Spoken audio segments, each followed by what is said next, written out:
Hey family, time to get these 100 kettlebell swings in and chat about self-talk. But before I do, you see the sister behind me swinging the kettlebell over her head? Yeah, those are called American kettlebell swings. You know, we're just extra. So why not go all the way overhead? I do not encourage you to do American kettlebell swings if you have not mastered Russian kettlebell swings, which are the version I'm doing, okay? Just get that hip thrust and power through your glutes and your thighs and your posterior chain activated and your lower back protected. Once you're able to do that effectively, then you can talk about going overhead. And don't talk to too many people about it, okay? There are people who believe American kettlebell swings have no additional benefits from Russian kettlebell swings, and they'll try to talk you out of it and all that good stuff. Listen, you got to master your form first so you don't hurt yourself. Focus on that, okay? Also, focus on having positive self talk. So, yesterday we talked about some of the triggers of negative self talk and how once you begin that negative conversation with yourself, it can spiral into unproductive negative self talk that just is repeated over and over. It affects your self esteem, your self concept, your perception of your abilities and capabilities. It affects whether or not you achieve that goal that you have set out for yourself, all because you're having this negative conversation with yourself and it's not working for you, it's working against you. So, how do you break out of this spiral of negative self talk? So glad you asked. The first thing is acknowledgement. No change of any type can happen without first awareness and acknowledgement that a change needs to happen. And once you communicate that with yourself, then the process can begin.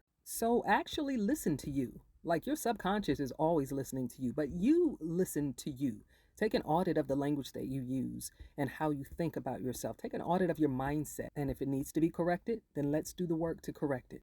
I promise right now I'm trying to correct this conversation in my head because my booty hurt and I'm tired. I want to sit down. I want to sit down.